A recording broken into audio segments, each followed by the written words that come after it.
Break ನಂತರ left right and ಸೆಂಟರ್ಗೆ ಮತ್ತೊಮ್ಮೆ ಸ್ವಾಗತ. ಪ್ರಶಾಂತ್, ಗಂಗಾಧರ ಮೂರ್ತಿ ಅವರು ಹೇಳಿದ್ದನ್ನು ಕೇಳಿಸ್ಕೊಂಡ್ರಿ. You wanted to add to it?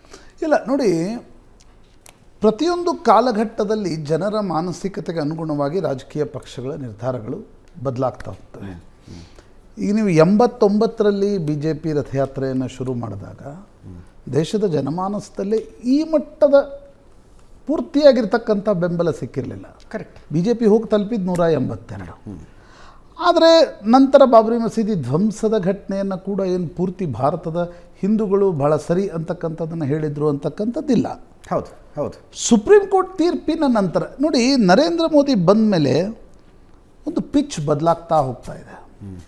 ಈ ನಾನು ಅಂದರೆ ಶುದ್ಧ ವಿಶ್ಲೇಷಣೆಯ ರೂಪದಲ್ಲಿ ಹೇಳಬೇಕಾದ್ರೆ, ನೀವು ಮುಸ್ಲಿಮರ ಪರವಾಗಿರ್ತೀರ ಯಾವುದೋ ಒಂದು ವಿಷಯಗಳಲ್ಲಿ, that is okay for people. ಈಗ ಹಿಜಾಬ್ನ ವಿಷಯದಲ್ಲಿ ಅನೇಕರದ ವಿರೋಧ ಇತ್ತು. ಹಿಜಾಬ್ ಅಂದರೆ ಹಿಜಾಬನ್ನು ಕೆದಕಬೇಕಾ, ಹಲಾಲ್ ವಿಷಯ ಹಿಂದೂಗಳ ಅಭಿಪ್ರಾಯನೂ ಇತ್ತು. ಹೆಣ್ಮಕ್ಳೇನು ಹಿಜಾಬ್ ಹಾಕೊಂಡು ಕೂತ್ಕೊಳ್ಳಿ ಬಿಡ್ರಿ ಅಂದರೆ ಅನೇಕರದ ಅಭಿಪ್ರಾಯ ಇತ್ತು. ಅವರು ಹಾಗಾದರೂ ಕಾಲೇಜ್ಗಾದರೂ ಬರ್ತಾ ಇದ್ದಾರೆ, ಅದನ್ನ ತಡೀತಾ ಇದ್ದೀರಿ. ಹಲಾಲ್ ವಿಷಯದಲ್ಲಿ ಬೆಂಬಲ ಇದ್ದರೆ ಸರಿಯಪ್ಪ, ಅದಕ್ಕೆ ಅದು ಭಾಳ. ನೀವು ಸೆಕ್ಯುಲರ್ ಆಗಿ ಎರಡನ್ನೂ ಕೂಡ ಸಮಾನ ದೃಷ್ಟಿಯಿಂದ ನೋಡ್ತೀರಿ ಅನ್ನೋದಕ್ಕೆ ಈಗಲೂ ಕೂಡ ವ್ಯಾಲ್ಯೂ ಇದೆ. ಆದರೆ ನೀವು ಸೆಕ್ಯುಲರ್ ಸೋಗಿನಲ್ಲಿ if you are anti Hindu, ನಿಮಗೆ ಚುನಾವಣೆಯಲ್ಲಿ ದಟ್ ಈಸ್ ದ ಪ್ರಾಬ್ಲಮ್. ನೋಡಿ, ನೀವೀಗ ಮಧ್ಯಪ್ರದೇಶ, ಛತ್ತೀಸ್ಗಢ, ರಾಜಸ್ಥಾನದ ಚುನಾವಣೆಗಳ ಫಲಿತಾಂಶಗಳನ್ನು ಡಿಸ್ಟ್ರಿಕ್ಟ್ ವೈಸ್ ತೆಗೆದುಕೊಂಡು ನೋಡ್ತಾ ಹೋಗಿ. ನೀವು ಜನವಾರ ಹಾಕ್ಕೊಂಡು ದೇವಸ್ಥಾನಕ್ಕೆ ಹೋಗ್ತೀವಿ, 4 ವರ್ಷ ಬಾಯಿಗೆ ಬಂದಂತೆ ಮಾತಾಡಿ ಕೊನೆಗೆ ಬಂದು ಜನವಾರ ಹಾಕ್ಕೊಂಡು ನಾವು ಹೋಗ್ತೀವಿ, ಜನ ಒಪ್ಲಿಕ್ಕೆ ತಯಾರಿಲ್ಲ. ಇದು ನರೇಂದ್ರ ಮೋದಿ ರಾಷ್ಟ್ರೀಯ ರಾಜಕಾರಣದ ಮೊದಲು ಗುಜರಾತ್ನಲ್ಲಿತ್ತು, ಈಗ ರಾಷ್ಟ್ರೀಯ ರಾಜಕಾರಣದ ಉಚ್ಚಾಯಕ್ಕೆ ಬಂದ ನಂತರ ಇರತಕ್ಕಂಥ ಒಂದು ಪರಿಸ್ಥಿತಿ. ಇದನ್ನು ಕಾಂಗ್ರೆಸ್ ಹೇಗೆ ಅರ್ಥ ಮಾಡಿಕೊಳ್ಳುತ್ತೆ ಅಂತಕ್ಕಂಥದ್ದು ಮುಖ್ಯ ಆಗುತ್ತೆ. ಈಗ ನೋಡಿ, ಈಗ ನಾವು ಕಾಂಗ್ರೆಸ್ಸಿನ ದ್ವಂದ್ವದಲ್ಲಿ ಅಂತಿದ್ದು, ನಾವು ಆವಾಗ ಗಂಗಾಧರ ಮೂರ್ತಿಯವ್ರು ಕೇಳಬೇಕಂತಿದ್ದೆ. ಕಾಂಗ್ರೆಸ್ ಯಾಕೆ ಇವ್ರ ಜೊತೆ ಇರ್ತಕ್ಕಂಥ ಈ ಗಂಗಾಧರ ಮೂರ್ತಿಯವರ JDSನ ಮೊದಲ ರೂಪ ಜನತಾದಳ, ಅದರ ಮುಲಾಯಂ ಮತ್ತು ಲಾಲು ಪ್ರಸಾದ್ ಯಾದವ್ ಈ ರಥಯಾತ್ರೆಯನ್ನು ಕಟುವಾಗಿ ವಿರೋಧಿಸಿದರು. ಆದರೆ ಇವತ್ತು ಗಂಗಾಧರ ಮೂರ್ತಿಯವರು ಪೊಲಿಟಿಕಲ್ ರೀಸನ್ಸ್ಗೋಸ್ಕರ BJP ಜೊತೆಗಿದ್ದಾರೆ, ಸಿದ್ದರಾಮಯ್ಯನವ್ರನ್ನ ಟೀಕೆ ಮಾಡ್ತಾ ಇದ್ದಾರೆ. ಕಾಂಗ್ರೆಸ್ ಜೊತೆಗಿದ್ದರೆ ಏನು ಹೇಳಿಕೆಗಳನ್ನು ಕೊಡ್ತಾಯಿದ್ರು? ಅಂದರೆ ಪೊಲಿಟಿಕಲ್ ಪಾರ್ಟೀಸ್ ತಮ್ಮ ಇದಕ್ಕೆ ಸರಿಯಾಗಿ ತಮ್ಮ ನಿರ್ಧಾರಗಳನ್ನು ತೆಗೆದುಕೊಳ್ತವೆ. ಆದರೆ ಇತ್ತೀಚಿನ ದಿನಗಳಲ್ಲಿ ಈ ಪೊಲಿಟಿಕಲ್ ನರೇಟಿವ್ ನಿಧಾನವಾಗಿ ಬದಲಾಗ್ತಾ ಇದೆ. ನೋಡಿ, BJP ಸಂಘ ಪರಿವಾರ ಈ ವಿಷಯವನ್ನು 87-88ರಿಂದ ಕೈಗೆತ್ತಿಕೊಂಡ ನಂತರ 40 ವರ್ಷಗಳಲ್ಲಿ ಇದು ಕನಸು. 3 ಸ್ಥಾನಗಳಿದ್ದಾಗಲೂ ರಾಮ ಮಂದಿರ ಕಟ್ತೀವಿ ಅಂತಿದ್ರು, 300 ಸ್ಥಾನ ಇದ್ದಾಗಲೂ ರಾಮ ಮಂದಿರ ಕಟ್ತೀವಿ, ಅದು ನನಸಾಗ್ತಕ್ಕಂಥ ಒಂದು ಹಂತಕ್ಕೆ ಬಂದಿದೆ. ಇದನ್ನು ಹಿಂದೆ ವಿರೋಧಿಸ್ತಿದ್ದವರು ಈಗೇನು ನಿರ್ಣಯ ತೆಗೆದುಕೊಳ್ಬೇಕು? ಈಗ ಫಾರ್ ಎಕ್ಸಾಂಪಲ್ ಮಲ್ಲಿಕಾರ್ಜುನ್ ಖರ್ಗೆ ಮತ್ತು ಸೋನಿಯಾ ಗಾಂಧಿ ಅಯೋಧ್ಯೆ ರಾಮ ಮಂದಿರಕ್ಕೆ ಹೋಗ್ಬೇಕಾ ಬೇಡವಾ? ನನಗನ್ಸುತ್ತೆ ಅವರಿಬ್ಬರಿಗೂ ನಿದ್ದೆ ಬರ್ತಿರ್ಲಿಕ್ಕಿಲ್ಲ. ಹೌದು, ಹೋದ್ರೇನು ಹೋಗ್ತಿದ್ರೆ. ಇವತ್ತಲ್ಲ, ಹಿಂದಿನ ಕಾಂಗ್ರೆಸ್ನಿಂದ ಕೂಡ ಕಾಂಗ್ರೆಸ್ ಮೇಲೆ ಏನೇ ಟೀಕೆ ಮಾಡಿ, ಆದರೆ ಒಂದು ಕಾಂಗ್ರೆಸ್ಸಿನ ಇಷ್ಟ ಆಗುವ ಅಂಶ, ಅಲ್ಲಿ ಲೆಫ್ಟು ಇರ್ತಾರೆ, ರೈಟು ಇರ್ತಾರೆ, ಮೇಲ್ಜಾತಿಗಳು ಇರ್ತವೆ, ಕೆಳಜಾತಿಗಳು ಇರ್ತವೆ, ದಲಿತರು ಇರ್ತಾರೆ, ಒಟ್ಟಿಗೆ ಒಂದು ಕಾಂಗ್ರೆಸ್ ಒಂದು ಸಮುದ್ರ ಇದ್ದ ಹಾಗೆ.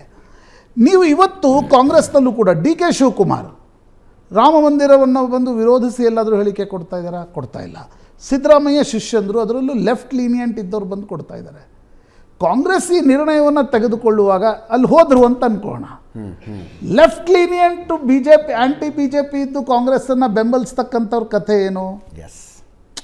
ಅವ್ರು ಯಾವ ರೀತಿಯ ರಾಜಕಾರಣವನ್ನು ಮಾಡಲಿಕ್ಕೆ ಸಾಧ್ಯ? ಈ ಗೊಂದಲ ಕಾಂಗ್ರೆಸ್, ಅದು ಉಳಿದ ಪಕ್ಷಗಳಿಗೂ ಇದೆ. ಈಗ ಗಂಗಾಧರ ಮೂರ್ತಿಯವ್ರಿಗೆ ಆ ಗೊಂದಲ ಇಲ್ಲ, ಯಾಕಂದರೆ ಅವ್ರು BJP ಜೊತೆ ಅಲೈನ್ ಆಗಿಬಿಟ್ಟಿದ್ದಾರೆ, ಆ ಗೊಂದಲ ಇಲ್ಲ. ಆದರೆ BJP ಜೊತೆ ಹೋಗಿ ಕಮ್ಯುನಿಸ್ಟ್ ಪಕ್ಷದವ್ರು ಇದ್ದಾರಪ್ಪ NDIಯಲ್ಲಿ, ಸೀತಾರಾಮ್ ಯೆಚೂರಿ ಸ್ಟೇಟ್ಮೆಂಟ್ ಮಾಡಾಯ್ತು ಏನು? ಅಲ್ಲಲ್ಲ, ಅವ್ರದ್ದು ಕ್ಲಾರಿಟಿ ಇದೆ ಸರ್. ಕಮ್ಯುನಿಸ್ಟ್ ಪಕ್ಷದವ್ರು ಏನು ಹೇಳ್ತಾರೆ ಅಂತ ಕಾಂಗ್ರೆಸ್, ಈಗ ಸೋನಿಯಾ ಗಾಂಧಿನೋ ಮಲ್ಲಿಕಾರ್ಜುನ್ ಹೋದ್ರೆ ಲಾಲು ಏನು ಹೇಳ್ತಾರೆ, ಹೋದ್ರೆ ಅಖಿಲೇಶ್ ಯಾದವ್ ಏನು ಹೇಳ್ತಾರೆ, ಈ ಎಲ್ಲ ಅಂಶಗಳು ಇವೆ. ಹಾಗಾಗಿ ಕಾಂಗ್ರೆಸ್ ಒಂದು ದ್ವಂದ್ವದಲ್ಲಿದೆ ಅಂತ ನನಗಂತ. ನೋಡಿ, PV ನರಸಿಂಹರಾವ್ರ ಒಂದು ಸೈಲೆನ್ಸ್ ಏನಿತ್ತು, ಅದು it costed Congress for 15 years. 2004 ಬರಬೇಕಾಯ್ತು ಕಾಂಗ್ರೆಸ್ಗೆ ಅದರಿಂದ ರಿಕವರ್ ಆಗಲಿಕ್ಕೆ. ಕಾಂಗ್ರೆಸ್ನ ಸಂಖ್ಯೆ ಜಾಸ್ತಿ ಆಗಿದೆ 2004ರಲ್ಲಿ 20, BJPಯ ಸಂಖ್ಯೆ 40 ಡೌನ್ ಆಯಿತು. ಹಾಗಾಗಿ ಕಾಂಗ್ರೆಸ್ಗೂ ಕೂಡ ಇದೊಂದು ದ್ವಂದ್ವ ಇದೆ. ನಾವು ಹೋಗಬೇಕೋ, ಹೋದ್ರೇನು, ಹೋಗದೇ ಇದ್ರೇನು, ಅದರ ಪೊಲಿಟಿಕಲ್ ರಿಪರ್ಕೇಷನ್ಸ್ ಏನು? ಕೇರಳದಲ್ಲಿ ಅದರ ಪೊಲಿಟಿಕಲ್ ರಿಪರ್ಕೇಷನ್ಸ್ ಬೇರೆ ಇದೆ, ನಿಮಗೆ ಮಧ್ಯಪ್ರದೇಶದಲ್ಲಿ ಅದರ ಪೊಲಿಟಿಕಲ್ ರಿಪರ್ಕೇಷನ್ಸ್ ಬೇರೆ ಇದೆ. ಆ ಕಾರಣದಿಂದ ಕಾಂಗ್ರೆಸ್ ಏನು basically you have tricked them sir. ನೀವು ಟ್ರಿಕ್ ಮಾಡಿ ಅವರನ್ನ ಗೊಂದಲಕ್ಕೆ ಸಿಲುಕಿಸಿದ್ದೀರಿ. ಅಲ್ಲ, ಈ ದೇಶಕ್ಕೆ ಸ್ವಾತಂತ್ರ್ಯ ಬಂದಂಥ ಸಂದರ್ಭದಲ್ಲಿ ಹಿಡ್ಕೊಂಡು ಇವತ್ತಿನವರೆಗೆ ಕಾಂಗ್ರೆಸ್ ಸದಾ ಈ ದೇಶದ ಜನ ಬಯಸೋದನ್ನು ವಿರೋಧ ಮಾಡ್ಕೊಂಡೇ ಬಂದಿದ್ದರು. ಅವ್ರು ಕನ್ಫ್ಯೂಷನ್ ಇದ್ದಾರೆ ಅಂತ ನನಗೇನು ಅನಿಸಲ್ಲ. ಅವರು ಸೋಮನಾಥ ದೇವಾಲಯದ ಕನ್ಸ್ಟ್ರಕ್ಷನ್ ಟೈಮಿಂದ ಹಿಡ್ಕೊಂಡು ರಾಮ ಮಂದಿರದ ಉದ್ಘಾಟನೆವರೆಗೂ ಕೂಡ ಸದಾ ಈ ದೇಶದ ಜನರಿಗೆ, ಈ ದೇಶದ ನಿಜವಾದ ನಮ್ಮ ಜನರಲ್ಲಿರ್ತಕ್ಕಂಥದ್ದೇನೋ ಒಂದು ಧಾರ್ಮಿಕ ಭಾವನೆಗಳೇನಿದೆ ಅದರ ವಿರುದ್ಧ ಕಾಂಗ್ರೆಸ್ ಯಾವಾಗಲೂ ಕೂಡ ಚೆಲ್ಲಾಟ ಆಡ್ಕೊಂಡೇ ಬಂದಿದ್ದಾರೆ. ನೆಹರೂರಿಂದನೇ ಪ್ರಾರಂಭ ಆಗಿತ್ತು. ಇವತ್ತಿನವರೆಗೂ ಕೂಡ ಅವ್ರು ಯಾಕೆ ಈಗ ಯಾರೋ ಟೆಂಪಲ್ಗೆ ಹೋಗ್ತಾರೆ ಅಂದ್ರೆ ಇರಲಿಲ್ಲ. Indira Gandhi as a nation ಹೆಂಗಿರ್ಬೇಕು ಅನ್ನೋದ್ರ ಬಗ್ಗೆ ಅಭಿಪ್ರಾಯ ಇತ್ತು. ಅದು if it sounded like anti ಅಲ್ಲಲ್ಲ, ನಾನು ಹೇಳೋದು ಅಲ್ಲಿರೋ ಕೆ ಮುನ್ಷಿ ಅವರೇನು ಸೋಮನಾಥ್ ಟೆಂಪಲ್ ಕಟ್ಟಿದ್ರಲ್ಲ, ಅವ್ರು ಕಾಂಗ್ರೆಸ್ಸಿಗೆ ಇರ್ತಾನೆ. ಈಗ ಇಂದಿರಾ ಗಾಂಧಿ ನಾನೊಂದು ಮಾತಾಡೋದು ಅಲ್ಲಲ್ಲ, ನಾವು ಹೇಳೋದು ಕಾಂಗ್ರೆಸ್ ಯಾವಾಗಲೂ ಕೂಡ ಬ್ಲೂ ಸ್ಟಾರ್ ನಡೆಸಿದಾಗ ಇಂದಿರಾ ಗಾಂಧಿಯನ್ನು RSS ಹೋಗಿ ಬೆಂಬಲಿಸಿತ್ತು. ಅಲ್ಲ, ಕಾಂಗ್ರೆಸ್ ಯಾವಾಗಲೂ ಕೂಡ ಹಿಂದೂ ದೇವಸ್ಥಾನಗಳು ಇರ್ಬೋದು, ಹಿಂದೂ ದೇವರುಗಳು ಇರ್ಬೋದು, ಹಿಂದೂಗಳ ಆಚಾರ ವಿಚಾರಗಳಿರ್ಬೋದು, ಅದಕ್ಕೆ ವಿರುದ್ಧವಾಗೇ ಇದ್ದಾರೆ. ಅವು ಇವಾಗಲ್ಲ, ಅವರು ಯಾವತ್ತಿನಿಂದನೂ ಪ್ರಾರಂಭ ನೋಡಿ ಅವ್ರದ್ದು ಇವಾಗಲೂ ವಿರೋಧವಾಗೇ ಇರ್ತಾರೆ. ಚುನಾವಣೆ ಬಂದಾಗ ಮಾತ್ರ ದೇವಸ್ಥಾನಕ್ಕೆ ಹೋಗಿ ಪೂಜೆ ಮಾಡೋದು. ಹಿಂದೂ ಪರ ಅಂತ ಒಪ್ಕೊಳ್ತೀರಾ? ಸೋನಿಯಾ ಗಾಂಧಿ ಮಲ್ಲಿಕಾರ್ಜುನ್ ಖರ್ಗೆ ಅವರು ಬಂದು ಕೂತ್ಕೊಂಡ್ರಪ್ಪ ಲೋಕಾರ್ಪಣೆ, ಹಿಂದೂ ಪರ ಅಂತ ಒಪ್ಕೋತೀರ ಅವಾಗ? ಅಲ್ಲ, ನನಗೆ ಈಗ ಕಾಂಗ್ರೆಸ್ನವ್ರು ಅದೇ ಇರೋದು ಅವ್ರಿಗೆ. ಅವ್ರು ಯಾವತ್ತೂ ಬಂದಿಲ್ಲ, ಬರ್ತಾರೆ ಅಂತ ನನಗೇನು ಅನಿಸಲ್ಲ. ನಾನು ಅದೇ ಹೇಳ್ತೀನಿ, ಬರ್ತಾರೆ ಅಂತ ನನಗೇನು ಅನಿಸಲ್ಲ. ಯಾಕಂದ್ರೆ ಅವ್ರ ನಂಬಿಕೆನೇ ಇಲ್ಲ.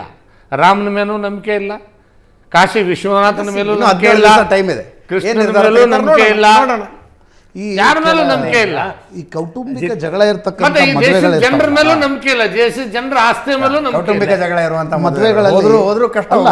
ಮದುವೆಗಳಲ್ಲಿ ಕೆಲವರು ಸಲಹೆ ಕೊಡ್ತಾರೆ, ಕರಿದೆ ನೀನು ಅಪಕೀರ್ತಿಯನ್ನು ತಗೋಬೇಡ, ಕರೆದು ಬಿಡು. ಬಂದರೆ ನೋಡು ಏನು ಮೀಸೆ ಮಣ್ಣಾಯಿತು ಅಂತ ಹೇಳ್ಬೋದು, ಬರದೇ ಹೋದರೆ ನೋಡಿ ಸೊಕ್ಕೆಷ್ಟು ಬರಲಿಲ್ಲ ಅಂತ ಹೇಳ್ಬೋದು.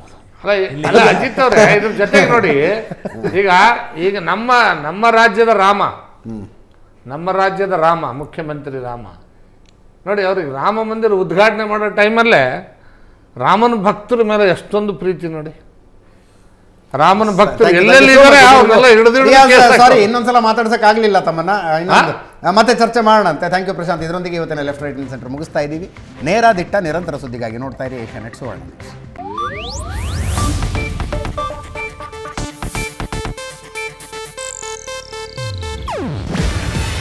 ಇದು ಏಷ್ಯಾನೆಟ್ ನ್ಯೂಸ್ ನೆಟ್ವರ್ಕ್ ಪ್ರಸ್ತುತಿ.